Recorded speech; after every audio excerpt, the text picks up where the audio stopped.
দাদার বিয়ের ভিডিও এখনো শেয়ার করতে অনেকই বাকি, কিন্তু সব ভিডিওর মধ্যে এই ভিডিওটা সব থেকে স্পেশাল এবং সব থেকে ইন্টারেস্টিং এবং ফানি। এইটা ছিল গিফট আনবক্সিং এর ভিডিও। এর আগে আমরা অলরেডি সোনার জিনিস দিদিভাই কি কি গিফট পেয়েছিল সেগুলো খুলেই ফেলেছিলাম এবং তারও ভিডিও শেয়ার করেছি। সেগুলো বাদ দিয়ে বাকি যা গিফট ছিল সেগুলো আমরা এবার খুলতে বসেছিলাম। তো সবার আগে খোলা হলো টাকার খামগুলো। টাকাগুলো আগে সাইড করে রেখে দিয়ে বাকি গিফটগুলো আমরা খুলতে বসলাম। আমরা চেয়েছিলাম যে গিফট আনবক্সিংটা রিসেপশনের পরদিনই যাতে করে ফেলতে পারি, যাতে আত্মীয় স্বজনরা সবাই থাকাকালীন আনবক্সিংটা হয়, সবাই মিলে হই হই করে গিফটগুলো খুলতে পারি। কিন্তু বিয়ের পর সকলে এতটাই ক্লান্ত ছিল যে ওই টাইমটাকে অ্যাভয়েড করতে হয়। গিফট খুলতে বসে হলো এক বিপত্তি। দিদিভাই শাড়ি পরতে একেবারেই পছন্দ করে না, আর এদিকে শাড়ি পেয়েছিল প্রচুর প্রচুর। মা সব শাড়িগুলো বার করে করে দিদিভাইকে দিচ্ছিল যে কোনটা পরবে কোনটা না পরবে, তুমি দেখে দেখে বেছে নাও আগে। আর গিফটগুলো আনবক্সিং করতে হেভি মজা লাগছিল। আমি যদিও ভিডিওতে ছিলাম, মা আর দিদিভাই দুজন মিলে আনবক্সিংটা করছিল।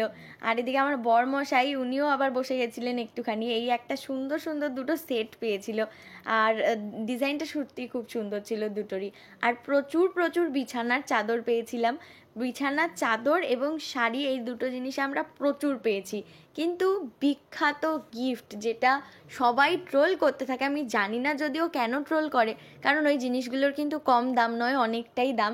ওই কাচের বাটি প্লেটের সেট বা গ্লাসের সেট, সেইগুলো কিন্তু আমাদের বিয়েতে আমরা পাইনি একটা সেটও। যাই হোক, খুব মজায় মজায় তো গিফটগুলো খুলছিলাম।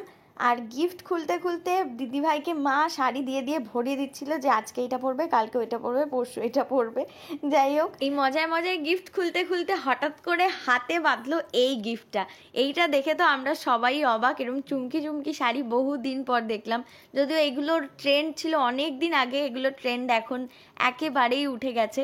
আর এই চুমকি শাড়িটার পরে ছিল আরও একটা চুমকি চুমকি টাইপের শাড়ি, যেটা এই কালারটা ছিল। আরও অনেকগুলো শাড়ি পেয়েছে, আর এই শাড়িটা আমার খুব ভালো লেগেছিল। দিদিভাইকে বলছিলাম হোলিতে পরতে পারতে এই শাড়িটা। আর তারপরও রিপ্লাইটা শোনো তোমরা। ঘুরতে যাবে কাল? কি আর ওই যুগ আছে ছেঁড়া জামা পরার?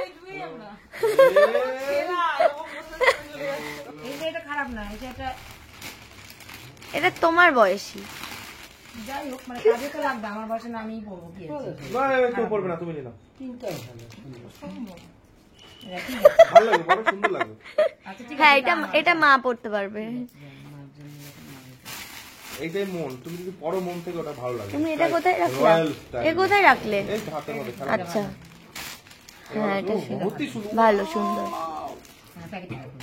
দিদিভাই ভাবছে এতগুলো শাড়ি জমছে, আমি পরবো কবে এগুলো? দেখি দেখি দেখি আমার তো এটা দাঁড় করুন। তো এরপরেও আড্ডা দিতে দিতে চলতে থাকে আনবক্সিং। এই যে আরেকটা বিছানার চাদর, এই একটা সুন্দর ছাপা শাড়ি ছিল, এই একটা পিওর সিল্ক টাইপের শাড়ি ছিল যেটা দিদিভাইয়ের খুব পছন্দও হয়েছিল। আর মা এদিকে আনবক্সিং গুলো করছিল ঠিক আমার মতো। আমি যেরকম পার্সেল আসলে আনবক্সিং করে করে তোমাদের দেখাই, মা ঠিক ওইভাবে সুন্দর করে করে আনবক্সিং গুলো করছিল। আর আমার সামনে আমার বাড়িতে এই ফার্স্ট বিয়ে হলো, তাও আবার আমার নিজের ভাসুরের বিয়ে, তাই আমার এক্সাইটমেন্ট আলাদাই ছিল।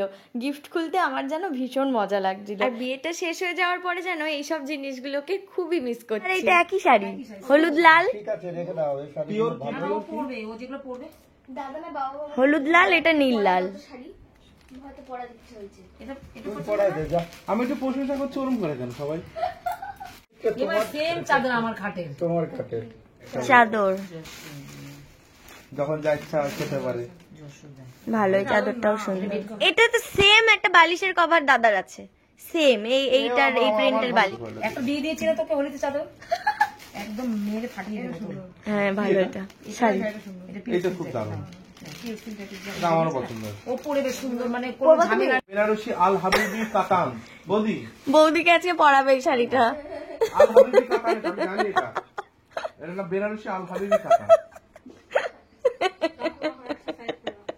ওইটা পড়বে আজকে।